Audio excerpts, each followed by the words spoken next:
Part 2 भी शुरू हो गया और पता ही नहीं चला, बहुत स्पीड से आज चल रही है क्लास जी। उसके बाद अगला काम क्या करते होते हैं हम, कंट्रीब्यूशन निकालते हैं per unit of limiting factor. देखिएगा जी ज़रा, चलो ये प्रोडक्ट वाइज चलता है। अब contribution per unit limiting factor का निकालना है हमने, ठीक है, और एग्जिस्टिंग कंट्री भी है और कंट्री एक्स भी है। तो एग्जिस्टिंग कंट्री की अगर बात करें तो प्रोडक्ट वाइज चलते हैं ना, बोलो। तो प्रोडक्ट कितनी है, कितनी प्रोडक्ट्स हैं हमारी, 3। कौन कौन सी, अल्फ़ा बीटा। आप एक सफ़े में ना कर सकें तो आप अलग अलग कर लें, पर मेरे पास तो अब टाइम भी कम बचा है, और वैसे लैंडस्केप भी किया जा सकता है सफ़े को, ऐसी बात भी नहीं होती जी। लैंडस्केप कर सकते हैं, और मैं फेल होने तरीके सिखाना है तो तुहानू कितनी बारी किया है मैं। ऐसा सवाल कभी कभी आता है, तो इसलिए वहाँ पे जो समझ आए वो कर दो बस उस वक्त वहाँ पे जो समझ लगे वो करना होता है, वही सही होता है, इंशाल्लाह वही सही होता है जी। उसके बाद कंट्री एक्स में जाएंगे तो भी यही 3 प्रोडक्ट्स बनानी है हमने, ठीक है, अल्फ़ा बीटा और गैमा। अब देखना एकदम से टाइम बच जाएगा इस वजह से।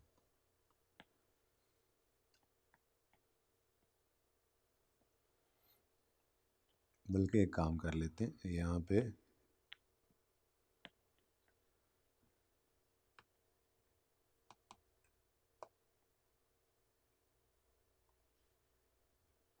सबके आगे रुपीस तो लिख लेना, पेपर कर रहे हैं ना हम, ठीक है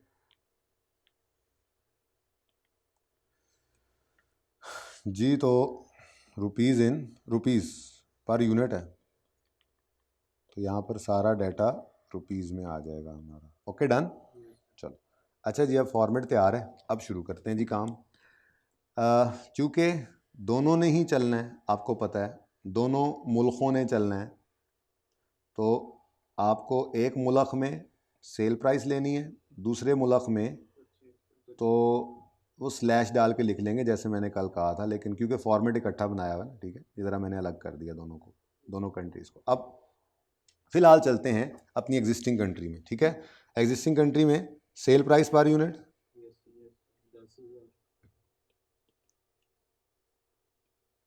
सेल प्राइस पर यूनिट 10,000, 9,000, 12,500, 10,000, 9,000, 12,500। उसके बाद आज मैं कॉमे भी नहीं लगा रहा, ज़रा वक्त बचा रहा हूँ, कुछ ज़रूरी चीज़ तो नहीं है, बस दूर से ज़रा पता लग जाता है बच्चे को, ठीक है। तो सेल प्राइस, चलो ये लिखा रहा इसी तरह से यार, फिर बाद में छोटा कर लेंगे इसको। अच्छा जी, उसके बाद वेरिएबल कॉस्ट लेस करेंगे, लेस वेरिएबल कॉस्ट। और ये मुबारक बात है आपको कि वेरिएबल कॉस्ट दोनों कंट्रीज़ में उसने सेम ही रखी है, तो ये शुक्र है, वरना तो वक्री मुसीबत होनी सी, और ज़्यादा लंबा हो जाना था इस सवाल ने। चलें जी, सबसे पहले भाई कह रहे हैं स्पेशलाइज्ड केमिकल को लिखें जी, गिवन है। अब सारा डाटा कॉपी पेस्ट है, सिर्फ आपको पता होना चाहिए सवाल होता कैसे, और हर सवाल हमने यहाँ पर भी एक ही तरीके से किया। यहाँ पे जब हमारे पास एक्सटर्नल परचेज का ऑप्शन आया तो मैंने ऑप्टिमल प्लान का भी वही टेबल रखा था, कल मैंने बीच में प्रोडक्शन वो डाला था, और आज जो मैं सोल्यूशन बना के लाया ना, जैसे मैं कल कह रहा था ना वैसे मैंने कर दिया, यानी कि ये पुराना रखा, यूनिट्स प्रोड्यूस को बाहर ले आया हूँ। फिर इन दोनों सवालों में ये अप्लाई भी हो गया, आप देख भी लेंगे। ये पुराना रखा, इसको अलग कर दिया, जैसे मैं कह रहा था, वह आपने कल करने नहीं दिया, तो आज फिर सुबह मेरे पास मौका था, मेरे अपने हाथ में था, तो मैंने कर दी, ठीक है। अच्छा जी, सही हो गया, नज़र आ रहा था, सही हुआ सवाल। अच्छा जी, specialise chemical, specialise chemical rupees में गिवन है 2500, 1800, 3500, लो ये सवाल है। अब तो बस ये जो है ना लेंथ ही काम है, और मुफ्त के नंबर हैं, और 3500, लो उसके बाद next is direct labour, rupees में गिवन है। चलो जी फटाफट लिखते जाओ फिर। अब बच्चे कहेंगे देखा पार्ट 2 शुरू हुआ है ना। और यार अब इसमें क्या करूं मैं, क्या समझाऊं? 1250 वहां से उठा के यहाँ लिखना है, क्या समझाऊं? 2000 और 1500। उसके बाद variable selling, variable production cost, variable production cost, पहले प्रोडक्शन कॉस्ट तो लिख लो, वेरिएबल प्रोडक्शन कॉस्ट ये एज इट इज गिवन है, ठीक है। 250 200 वेरिएबल, सर वो फिक्स प्रोडक्शन कॉस्ट है, हमने ये जो सेलिंग और एडमिनिस्ट्रेशन है, मैं इसकी बात कर रहा हूँ, ये नज़र आ रहा है आपको? यस सर, ये क्या लिखा हुआ है? सेलिंग नहीं वेरिएबल, प्रोडक्शन कॉस्ट, ये VARIABLE variable, yes sir, variable production cost given है भाई, गिवन है। ओके जी 250 200 500 कुछ भी करते हैं ये लोग भी, 250 200 500। उसके बाद फिक्स्ड प्रोडक्शन कॉस्ट, इसको लेना नहीं, इग्नोर करना है। इसको कहाँ लेना है? ओहो ठहर ठहर ठहर, इसको कहाँ लेना है? ये आ गई वेरिएबल प्रोडक्शन, ये fix production cost, fix production cost, fix production cost, ये प्रॉफिट के लिए यूज़ करनी थी, पहले ही कर ली हुई है, ठीक है। आगे बढ़ो, यहाँ पे भी जो सेलिंग एडमिन है इसमें से फिक्स्ड पोर्शन इधर यूज़ कर लिया हुआ है जो प्रॉफिट के लिए यूज़ करेंगे। बच क्या गया है? 75 ये 75, ये 60 और ये 90, तो ये अवेलेबल है भाई, लिखो। क्योंकि इधर देखो, क्योंकि इधर देखो, इधर देखो, वेरिएबल प्रोडक्शन कॉस्ट भी आती है इधर और वेरिएबल सेलिंग कॉस्ट भी आती है इधर, तब कंट्रीब्यूशन निकलता है सारी वेरिएबल कॉस्ट माइनस करके, cost selling price minus variable cost, चाहे प्रोडक्शन हो चाहे सेलिंग एडमिन हो, ठीक है। मार्जिनल अब्जॉर्प्शन, पुरानी बात भूल रहे हैं हम सर, ये संडे आपने कल वाला जो है मार्जिनल अब्जॉर्प्शन को दिया हुआ है ना, मैंने कहा था मैं आपको हर वीकेंड से पहले पूछ लिया करूँ, मैं बता दिया करूँगा। तो ये संडे किसका है? मार्जिनल अब्जॉर्प्शन का। ये जो लिमिटिंग फैक्टर है ना, ये रनिंग में है, ये रिवीजन नहीं है, ये तो जो काम है वही कर लेना बस, जो 2 सवाल होमवर्क वाले हैं वो करोगे बस, इसकी रिवीजन है, ठीक है। तो उसके बाद फिर अगले संडे पे मैं फिर कोई और टॉपिक बताऊंगा। मार्जिनल अब्जॉर्प्शन के सवाल बताए हैं, 5 या 6 सवाल हैं टोटल, तो एक सीटिंग में बैठ के वो सवाल करने हैं, पास होने वाले बच्चों की बात कर रहा हूँ। इस तरह अगले संडे पे मैं कोई और टॉपिक आपको बताऊंगा, 5-6 सवाल उसके नहीं होंगे, किसी के बताया तो बता दूंगा, हमने भूलने नहीं देना जो पढ़ा हुआ है। अच्छा वाला सब समझ आया, किसी एक दिन ऐसा नहीं लगा हमें कि समझ नहीं आ रही।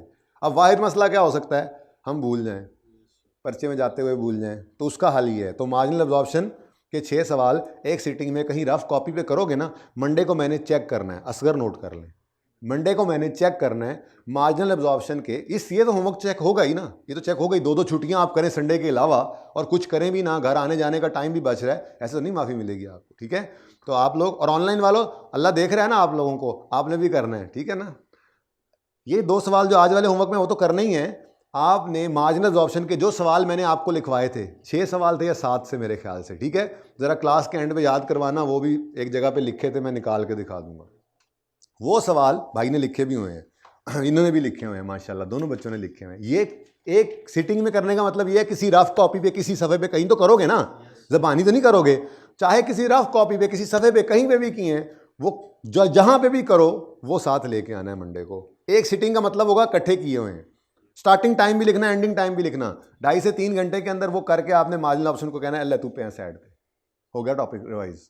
अगले संडे के लिए फिर कोई और टॉपिक ऐसे, और वो फिर मंडे को चेक हुआ करेगा। अब बस कहानी खत्म, अब तो डू और डाई चल रहा है भाई। अब नवंबर गया, दिसंबर रह गया, जनवरी रह गया, क्या रह गया, ठीक है। अब 40% सिलेबस है, ये 40% पर्चा आता है इस डिसीजन मेकिंग में से, जो चली है कहाँ से? रेलेवेंट कॉस्टिंग से, सब आता है आपको, अभी तक भूल जाएगा ये।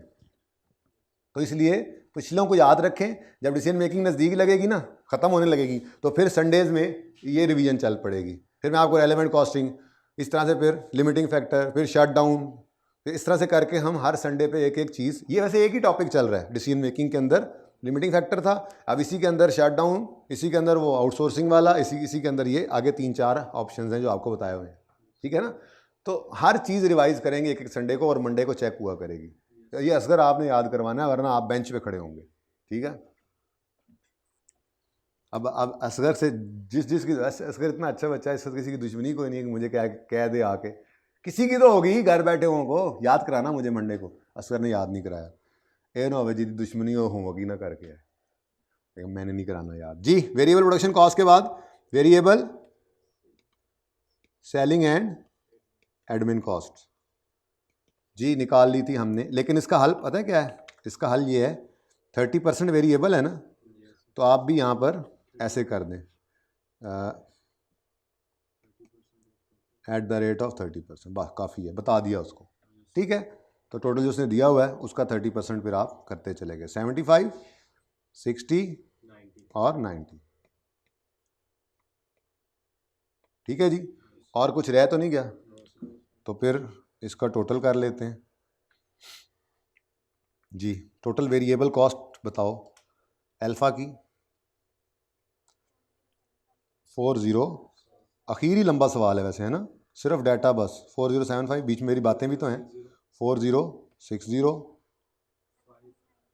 5590। ये ऊपर आपके पास सेल प्राइस पड़ी थी, ये आपके पास वेरिएबल कॉस्ट है, इसको आप माइनस करो, देखा मैंने बाद में लिखा है माइनस, और आपके पास आ जाएगा कंट्रीब्यूशन पर यूनिट। मैं कंट्रीब्यूशन पर यूनिट लिख लूँ पहले, कंट्रीब्यूशन पर यूनिट, लेकिन ये हमारी रिक्वायरमेंट नहीं होती, हमने एक स्टेप आगे जाना होता है जी। आप बताएं 5925 4940 72, अच्छा नहीं नहीं, हाँ सर 6910, ठीक है बेटा। ये मैंने आप लोगों की कैलकुलेशन पे चेक कर बिठाया हुआ है। अच्छा जी, अब हम per unit of limiting factor हमें निकालना होता है ना, कंट्रीब्यूशन, तो ऐसा ही है ना।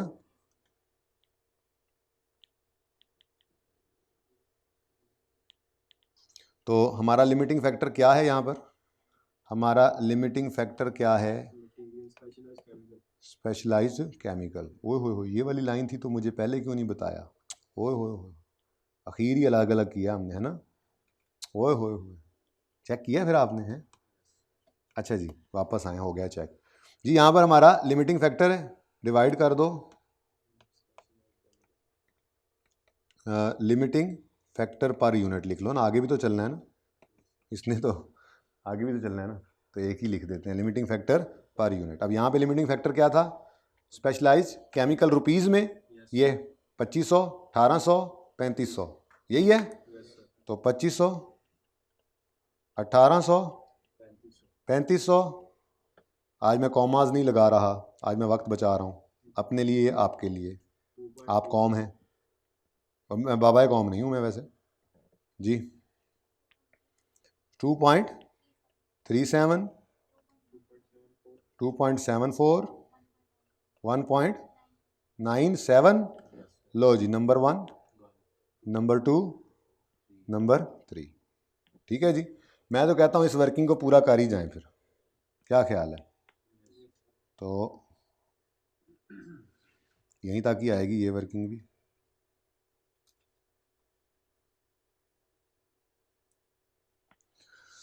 जी बच्चों, अब सेल प्राइस पर यूनिट की बजाय क्या लेना है? External purchase price. तो सेल प्राइस पर यूनिट वाला मामला ख़त्म, और ये सिर्फ मैं आप लोगों के फिराक में आज ये सवाल करवा रहा हूँ। एक्सटर्नल परचेज प्राइस, जगह ही क्यों नहीं, external purchase price per unit, वरना आज नया मतलब इसमें नया पार्ट शुरू हो जाता है। टॉपिक तो डिसीजन मेकिंग का ही चल रहा है, लेकिन हम शायद जो है वो चले जाते आउटसोर्सिंग की तरफ, लेकिन अब मंडे को इंशाल्लाह आप जब आएंगे तो हम नया पार्ट शुरू करेंगे इसी टॉपिक का। अच्छा जी, अब एक्सटर्नल परचेज प्राइस सवाल में गिवन है 5000, 4500 और 7500, ठीक है। 5000, 4500। कल मैंने काफ़ी देर लगाई थी इसके ऊपर ये समझाने के लिए कि हमने बेसिकली ये देखना है कि अगर बाहर से ख़रीदें तो कितने का पड़ता है, खुद बनाएं तो कितने का पड़ता है। तो हम जो सेविंग होती है ना कि खुद बना के बेचने के ऊपर जितनी सेविंग मिलनी है हमें, उस हिसाब से डिसीजन मेकिंग कर रहे होते हैं, ठीक है ना। तो जिसमें सेविंग ज़्यादा उसी के साथ ही चलते हैं। तो भाई ये सारा डिब्बा जो है ऐसे ही होगा, ठीक है ना। इस सारे डिब्बे को ऐसे ही रखो और बताओ जी वेरिएबल कॉस्ट, चूंकि उसने कहा था जहां मैं कहूंगा वहीं पे तब्दील होना है, वरना नहीं होना, तो ये सेम रहेगा 4075,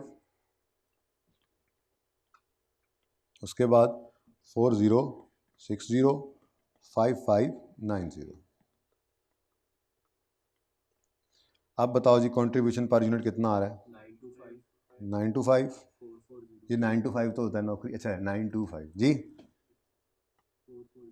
440 कहते हैं 925 जॉब करता हूँ, फिर 2110 है ना। मज़े का सवाल। अब लिमिटिंग फैक्टर पर यूनिट, अब यहाँ पे लिमिटिंग फैक्टर क्या है? Labour hours. तो लेबर आवर्स सवाल में गिवन है 658 है 19, ये 19 बंदा बन जा। अच्छा जी जी डायरेक्ट लेबर आवर्स पर अल्फा पर बीटा पर गैमा, ठीक है। कितने कितने? 6, 5 और 8। तो 6 आवर्स, 5 आवर्स और 8 hours limiting factor per unit. तो आंसर क्या आ गया जी? फरमा दें। पहले का 154.17, 88.0। अच्छा मैंने कहा चलो 0 डाल दें, अब ऐसे ही ज़रा एक जैसा लगे। 238.75। तो सबसे ज़्यादा सेविंग मिल रही है हमें गैमा खुद बनाने पर, नंबर 1, फिर अल्फ़ा और फिर। तो मैंने कहा था कि जब ये मामला होता है तो रैंकिंग बदल जाती है, कोई मसला नहीं है, तो रैंकिंग बदलनी थी। अब अगला काम क्या करना है जी? हमने ऑप्टिमल प्रोडक्शन प्लान तैयार करते हैं जी। ये भी ऐसे ही कर लेते हैं अब फिर इकट्ठा ही, ऑप्टिमल प्रोडक्शन प्लान। चलो ये तो अब अलग अलग ही बनेंगे मेरे ख्याल से जी। प्रोडक्ट, अच्छा अब ये ऑप्टिमल प्रोडक्शन प्लान में बना रहा हूँ एग्जिस्टिंग कंट्री में।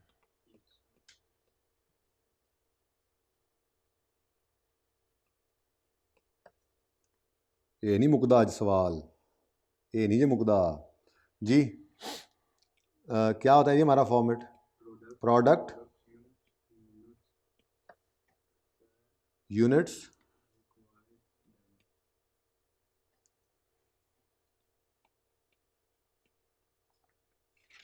प्रोडक्ट यूनिट्स, उसके बाद यहाँ पर क्या है जी?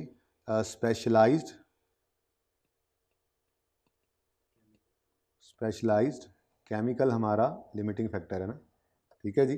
स्पेशलाइज्ड केमिकल रिक्वायर्ड और बैलेंस, यही है ना हमारा फॉर्मेट। ये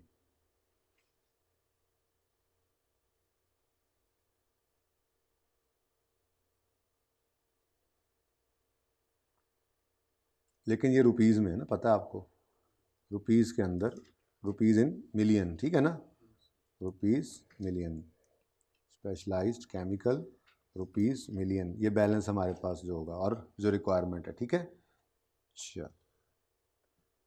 अच्छा जी अब कितना है जी अवेलेबल बैलेंस? 70 मिलियन रुपीज़, 70 था ना, रुपीज़ 70 मिलियन का हम खरीद सकते हैं मटेरियल, ठीक है। अब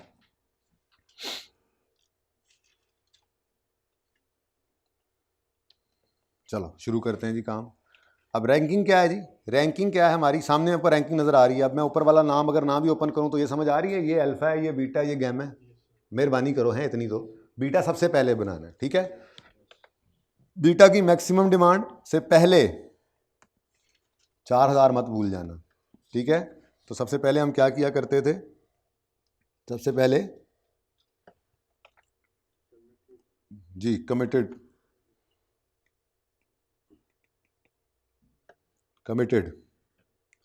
जी कमिटेड कमिटेड कमिटेड कमिटेड। अच्छा, रैंकिंग वाला हिसाब ही रखो, याद है ना, आपको कहा था आसानी हो जाती है आगे जाके, ठीक है। तो बीटा, अल्फा, गैमा, ये ज़रा ध्यान से देख लो, बीटा, अल्फा, बीटा, गैमा ही है ना जी, बेटा, बीटा, अल्फा और गैमा, ठीक है जी। बीटा के कितने यूनिट्स, 4000, अल्फा के 3000 और गैमा के 1000। ये तो है कमिटेड। तो सबसे पहले तो ये बनाएंगे भाई हम, कोई जो भी कहे, सबसे पहले तो ये ऑर्डर हम पूरा करेंगे, ठीक है जी। अब 1 यूनिट बीटा पर कितने रुपए का केमिकल कितने रुपए का ये स्पेशलाइज्ड केमिकल रिक्वायर्ड है जी।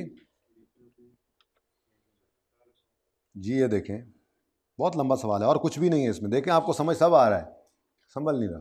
तो मैं सिर्फ बच्चों के इंतज़ार में आज ये सवाल करवा रहा हूँ, बस 5 मिनट 10 मिनट लग जाएंगे इसको पूरा करते हुए, उम्मीद है जी। 1800 रुपये का केमिकल लगना है एक बीटा पे, कितने बीटा कमिट कर दिए, 1800 इंटू 4000 करो, आंसर क्या आता है जी।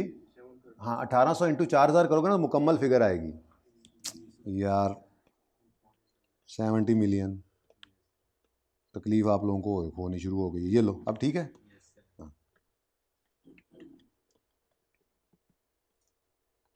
जी अब 70 मिलियन में से कितना बन गया, कितना यूज़ कर लिया, 7200 का सिर्फ, 7.2 मिलियन कह दो। उसके बाद 3000 पे क्या बना रहे हैं, अल्फा, अल्फा बना रहे हैं, 2500 एक पे लगना है, तो 2500 इंटू 3000, 7.5 मिलियन। अच्छा भला मैं मिलियंस में चल रहा था। उसके बाद 1000 गैमा बनाने हैं और हर गैमा पे 3500 लगता है, तो 3500 इंटू 1000, ठीक है जी। ये सारे के सारे इकट्ठे ही कर लो, मैं तो कहता हूँ अलग अलग क्या टोटल करना, क्या ख्याल है। ये सारी की सारी कमिटमेंट कितने केजीज में पूरी हो, कितने रुपीस के मटेरियल में पूरी हो रही है, इनका तीनों का टोटल करो। अब डालो सिफरें, अब मुसीबत में डाला है खुद को और मुझे भी। 1000 में कर लूँ कम से कम, इतनी इजाज़त दे दो, मेहरबानी ताड़ी। बाद में ऐसे टोटल कर लेना, ठीक है। 1000 में कर लो, रुपीज़ इन, बहुत सिफरें डालनी पड़ेंगी, आगे भी चलेगा काम, फिर ये कोई रुकने वाला काम तो है नहीं, इतना लेंथी सवाल है ऑलरेडी तो जी। रुपीज़ इन 1000 जी, 11000, 18200, ये टोटल मटेरियल रिक्वायर्ड था। 70000 हमारा पड़ा था, 18200 गया, तो बाकी 53800 बच गया। अब हम क्या करेंगे, अब हम प्रोडक्शन प्लान को फॉलो करते हैं, ओके। अब प्रोडक्शन प्लान के अंदर भी बीटा, अल्फा और गैमा है, और यहाँ पे कोई एक्सटर्नल परचेज का ऑप्शन भी मौजूद नहीं है बच्चों, ठीक है। ऐसे ही है ना, वो तो दूसरी कंट्री में आना है, लेकिन मैं कॉपी पेस्ट कर लूँगा, टेंशन नहीं है। और आप भी घरों में बैठे हैं, आपके पास खुला टाइम है जी।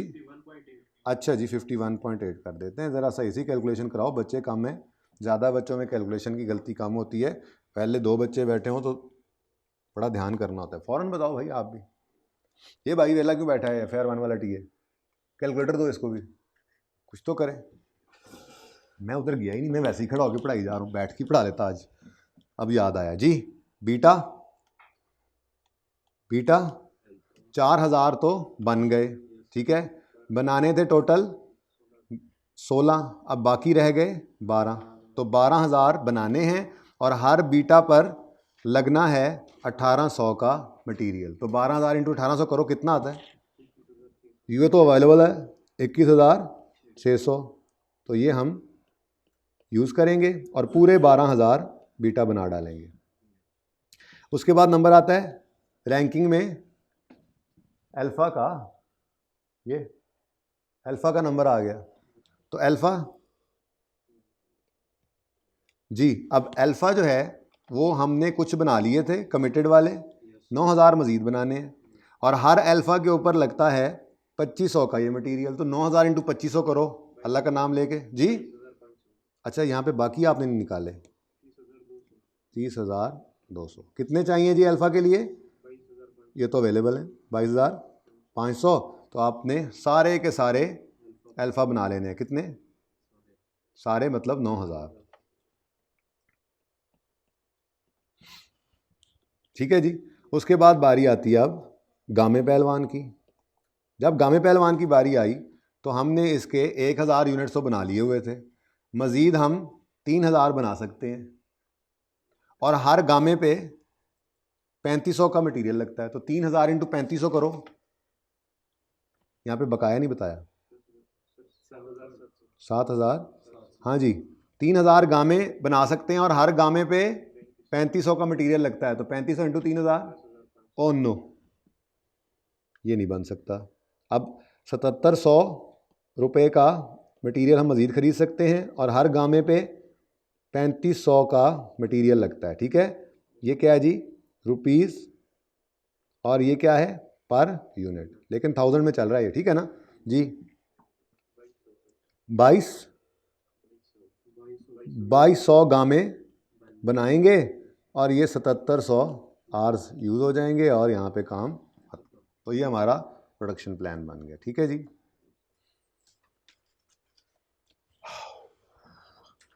एंजॉइंग? ओके। अब मैं तो करूँगा इसको, बल्कि सारे को ही करते हैं, ऊपर से हेडिंग भी तो बन जाए। बस रैंकिंग वगैरह बदल जानी है, वो मैं बदल लेता हूँ, क्योंकि वो तो वैसे ही साथ साथ बनाना है। और इसमें एक कॉलम भी ऐड होना है, पता है ना आपको? कॉलम क्यों ऐड हो जाना है? जी हाँ, इधर एक्सटर्नल परचेज का ऑप्शन मौजूद है, लेकिन अब मुझे पता लग गया है कि मैंने ऐसे करके इनको अलग अलग करना है। कैसे करके? कैसे? ऐसे। हुई हुई हुई हुई, अखीर चेक किया फिर? लो भाई, अब जी ऑप्टिमम प्रोडक्शन प्लान बना रहे हैं हम कंट्री एक्स का। जी, कंट्री एक्स, और यहाँ पर स्पेशलाइज्ड केमिकल नहीं, यहाँ पर लेबर आर्स हैं हमारे पास, लिमिटिंग फैक्टर। तो बेसिकली मैंने ना आज सिर्फ आपको पक्का करवाया है काम, और कुछ भी नहीं। ठीक है, कमिटेड तो सेम ही रहने हैं, प्रोडक्शन प्लान बदल रहा है बाद में, और सही है ना? कमिटेड तो सेम ही रहने हैं, लेकिन हाँ ये जाहिर सी बात है, यहाँ पे मटेरियल था रुपीज़ इन 1000 में लिखा हुआ, अब आर्स आ जाएंगे। ठीक है, लेकिन कमिटमेंट सेम रहेगी। लेकिन एक चीज़ जो ऐड होगी वो क्या है?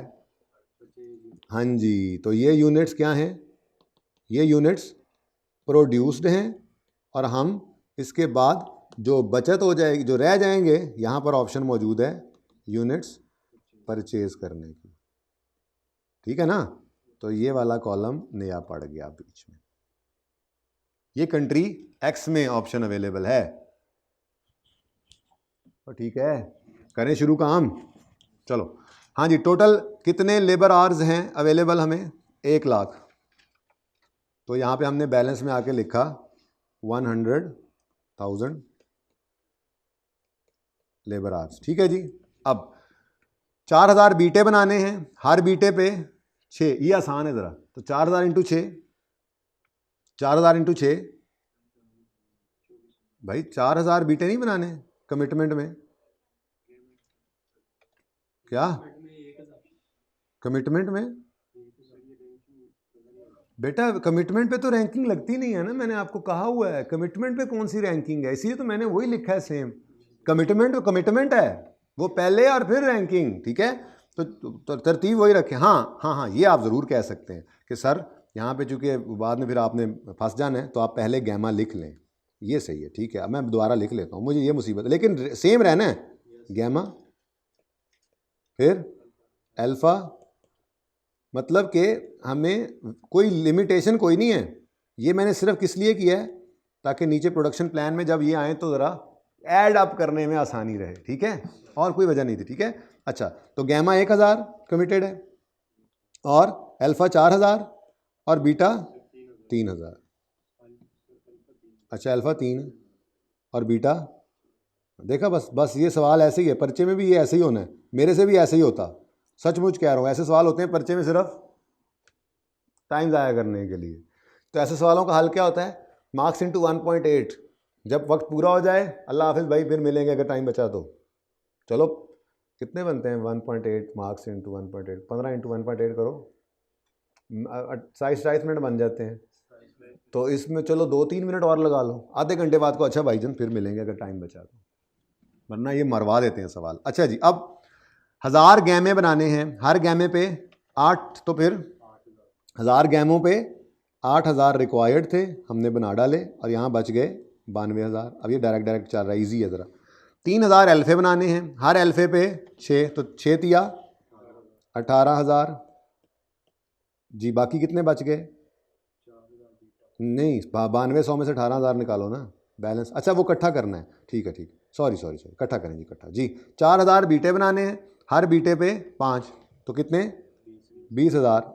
अब ये टोटल 40,000 आप कमिटमेंट पूरा करने में लगा देंगे, ठीक है जी।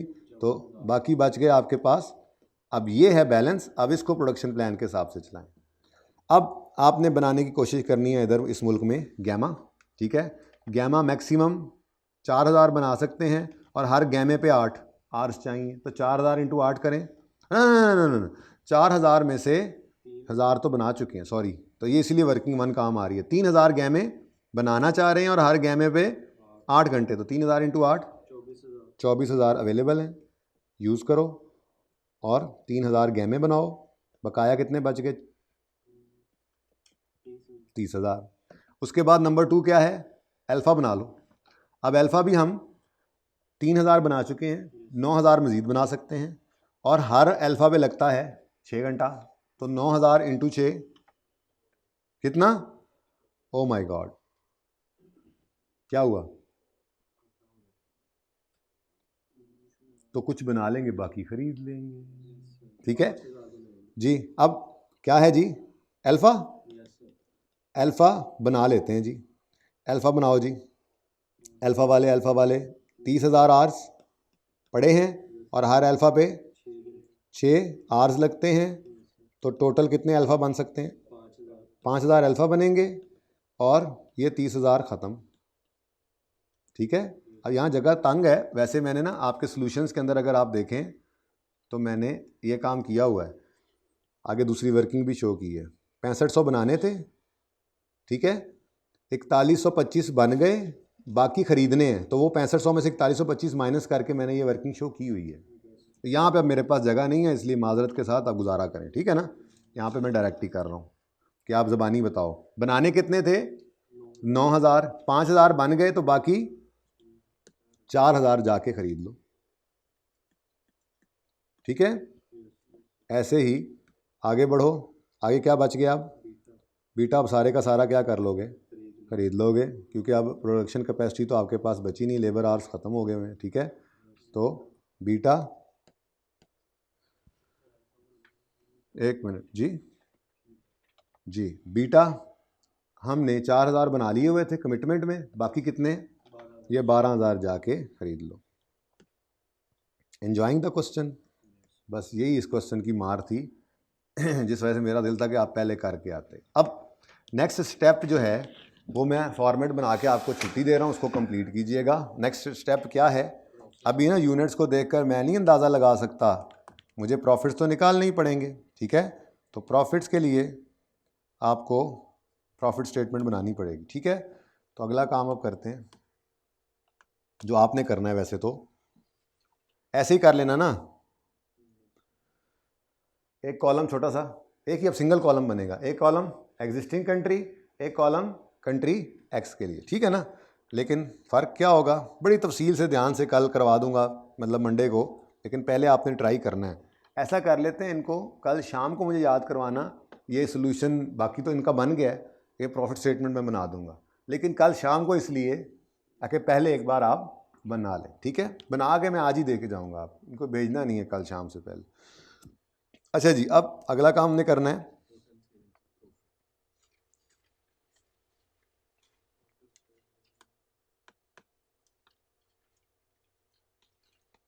प्रॉफिट स्टेटमेंट बना लेते हैं ताकि हम क्या कर सकें, इनको रेकमेंड कर सकें। देखो ज़रा सर क्लास शुरू कर रहे हैं या अभी चला रहे हैं टेक्स्ट, देख के आओ जल्दी से जी। तो total sales revenue, total sales, ये अलग इसलिए करना पड़ रहा है क्योंकि मैंने यहाँ पर एक कंट्री का करना है, यहाँ पर दूसरे का। पहली कंट्री में सारे यूनिट्स तो बन ही नहीं रहे के बिकें, दूसरी कंट्री में सारे ही बन जाएंगे तो सेल प्राइस में फिर कोई मसला नहीं होगा। मैं मिसाल के तौर पे बताता हूँ, कंट्री एक्स आपके सामने, ये एग्जिस्टिंग कंट्री आपके सामने मौजूद है इस वक्त, इधर देखो, इसमें आपने अल्फ़ा बनाए 3000 जमा 9000 पूरे 12, बीटा बनाए 4000 जमा 12 16, उसके बाद गैमा बनाए 1000 और 2200, ठीक है ना। लेकिन जब इधर आए तो 4000 गैमा बनाए, 8000 अल्फ़ा बनाए और 4000 अल्फ़ा ख़रीद के बेच दिए, 12000 बीटा ख़रीद के बेच दिए, तो ये तो सारे के सारे आ गए थे। इसलिए दोनों में फ़र्क है ना। तो दो लाइनों के अंदर आपने वर्किंग कर लेनी है। पहले आपने कर लेना है एग्जिस्टिंग कंट्री के लिए, इसमें आपने क्या करना है जी, पहले सेलिंग प्राइस बताओ। सबसे पहले क्या लिखना चाहोगे, बीटा लिखना है, अल्फ़ा आप तरतीब से ही लिखते हैं जी, तरतीब से। 10,000 रुपये पर यूनिट, एक अल्फ़ा बिकता है 10,000 रुपये का, ठीक है, पर यूनिट, ठीक है जी, इनटू कितने अल्फ़ाज बेच लिए हमने। अब यहाँ से देखो जितने बने, तो अल्फ़ा 3000 भी बन गए, अल्फ़ा 9000, पूरे 12000 बन गए हैं जी। तो 12000 अल्फ़ा मैंने ए लिख दिया, ठीक है, प्लस बीटा एक कितने का बिकता है 9000 का, तो ₹9000 पर यूनिट, ठीक है जी। उसके बाद कितने बीटा बन के बिक गए, 4000 भी और 12 कितने 16000। गलती आपने करनी है आगे वेरिएबल कॉस्ट वगैरह में जाके, कोई मसला नहीं है। उसके बाद गैमा एक कितने का बिकता है 12500 का, ₹12500, और कितने गामे बनाए आपने पहलवान, 1000 जमा 2200 जी बोलें 3200 गैमे भी बन गए। ये जी लिखा है मैंने जी, ओके। यहाँ पर 16000 ये क्या थे बीटे, ओके। आंसर क्या आता है, इससे आगे तो अब क्या जाना है, ये तो मैक्सिमम ही है। बहरहाल जी आंसर क्या है 30-40 आगे 50 भाई कह रहे हैं, 30-40 आगे, नहीं ये तो गलत नहीं हो गया, 30-40 आगे, इसके अलावा 304 मिलियन, ठीक है जी। तो 1000 में कर लें, करना चाहें तो, बहरहाल मैंने तो अब लिख दिया है, इतनी मुश्किल से लिखा है तो अब तो मैं नहीं छोड़ूंगा, ठीक है। ये क्या है जी, ये क्या है जी, एग्जिस्टिंग कंट्री, एग्जिस्टिंग कंट्री में, ठीक है जी, और रुपीज़ के अंदर ही लिख दिया हमने। और ऐसे ही रुपीज़ इन 1000 होता तो वैसे कर लेते, ठीक है। ऐसे ही हम अगला काम भी करेंगे, ठीक है, और वो साथ ही चला लेंगे ताकि बार बार ये काम ना करना पड़े। और आगे होगा कंट्री एक्स, ठीक है जी। तो यहाँ से हम देख लेंगे, जिसका प्रॉफिट ज़्यादा होगा उसका मशवरा दे देंगे। तो ऐसे ही ज़रा मैं दूसरा भी दिखा दूंगा असगर के आने तक। अब कंट्री एक्स अलग अलग भी चल सकते थे, लेकिन सेल है ना, कंट्री एक्स की भी बात कर लें। कंट्री एक्स की बात करें तो भाईजान कंट्री एक्स में ज़िंदगी सुकून में है। पूरे 8000 यूनिट्स गैमा के, अल्फा से चलो, अल्फा से चलो, अल्फा के पूरे 8000 यूनिट्स, गैमा के पूरे 4000 यूनिट्स, और बीटा के अल्फा के भी और भी ज़्यादा हैं। यानी जितनी डिमांड है वो सारी ही हो गई। जितनी डिमांड है 10,000, ये 12,000, 16,000 और 4,000, 12,000, 16,000 और 4,000, सुकून नहीं हो गया। लेकिन फ़र्क ये है कि इनको कुछ को बनाया, कुछ को, तो हमें क्या इससे, बेचने वाले को तो हमने 1000 रुपये पर यूनिट का ही अल्फ़ा देना है, 10,000 पर यूनिट अल्फ़ा बेचते हैं हम, ओके। और कितने अल्फाज, 10,000, कितने अल्फाज, ₹10,000 12,000 अल्फाज, क्योंकि अब मैक्सिमम यहाँ पे टेंशन ही कोई नहीं ना, सारे ही बेच देने हैं, जो रह गए थे वो हमने खरीद लिए हुए हैं, ठीक है। उसके बाद 16,000 बीटा, अच्छा जी बीटा कितने का बेचने हैं, एक ₹9,000 और पर यूनिट इनटू कितने बीटास, सारे 16,000 जो बनाए बेचे, जो खरीद के भी बेच दिए, ठीक है। उसके बाद 12,500 सेलिंग प्राइस थी और गैमास भी हमने पूरे 4,000 ही बेचे हैं, ठीक है ना जी। तो आंसर बताना पसंद करेंगे, 300 314 भाई कह रहे हैं मिलियन, ठीक है। तो ये वर्किंग जनाब कर ली हमने। अब इस तरह से मामला चलना है, ठीक है। अब अगली बात सुन लें, मैं क्लास ख़त्म करूं ताकि, और फिर इसको ट्राई करें, फॉर्मेट देख लें एक बार, ठीक है। इसके बाद हमने लेस क्या करना होता है जी,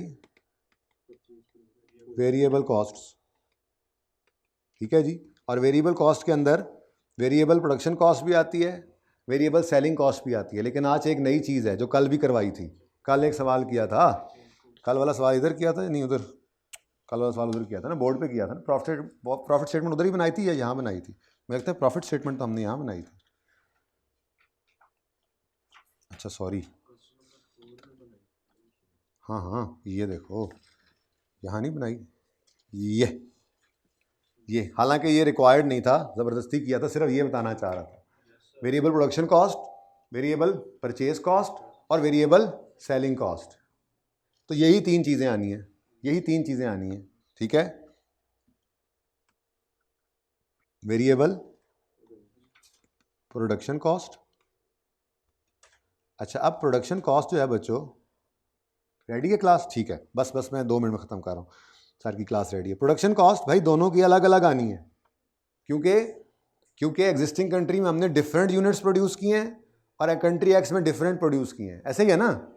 उसके बाद वेरिएबल परचेज कॉस्ट आनी है। मतलब ये सवाल सिर्फ आप लोगों की जुदाई में मैंने करवाया है, वरना इसका सिर्फ सोल्यूशन देना था और आपको कहना था घर पे कर लें, आप थे नहीं, मैंने कहा चलो मैं करवा देता हूँ, आज नया काम नहीं करते, तो और प्रैक्टिस होगी खूब।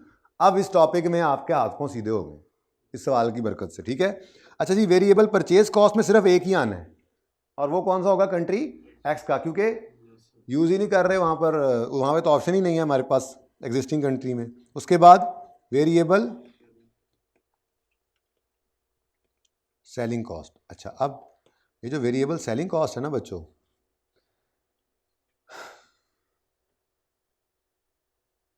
ये थोड़ी सी डिफरेंट है कि नहीं, क्यों, हाँ जी हाँ जी हाँ जी हाँ जी, एग्जिस्टिंग कंट्री में सारे यूनिट्स तो बिक ही नहीं सके थे क्योंकि सारे बने नहीं थे। तो ये देखो, कंट्री एग्जिस्टिंग कंट्री की वेरिएबल सेलिंग कॉस्ट निकलेगी 12,000, 16,000 और 3,200 यूनिट्स के हिसाब से, और कंट्री एक्स की निकलेगी 12,000, 16,000 और 4,000 के हिसाब से, और पर यूनिट सवाल के अंदर गिवन थी, इसलिए ये भी अलग अलग होगी, ठीक हो गया।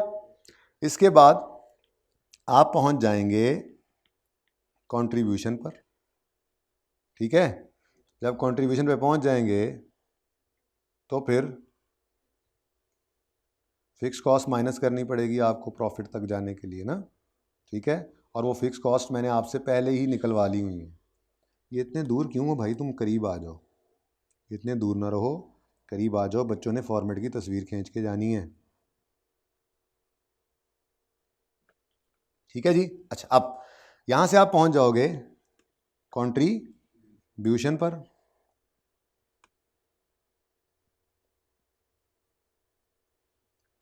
ये कंट्रीब्यूशन टोटल है, कंट्रीब्यूशन मार्जिन जिसे कहते हैं, ये टोटल है, पर यूनिट नहीं है। अब इस कंट्रीब्यूशन मार्जिन में से आपने फिक्स्ड प्रोडक्शन कॉस्ट माइनस करनी है, गालिबन वर्किंग 2 की थी हमने। उसके बाद फिक्स्ड सेलिंग कॉस्ट माइनस करनी है, ये वो वर्किंग 2 थी तो फिर ये वर्किंग, मेरे ख्याल में यही थी ना, वर्किंग नंबर यही थे, ये 2 और 3, तो ये फिगर्स माइनस हो जाएंगी और फिर यहाँ पर आप अपने आंसर पे पहुँच जाओगे।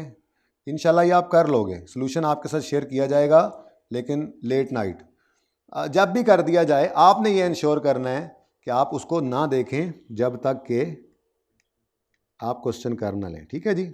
नॉन फाइनेंशियल फैक्टर्स को हमने कंसिडर नहीं करना फिलहाल, वो थ्योरेटिकल काम फिर कभी करेंगे आगे जाके। ठीक है।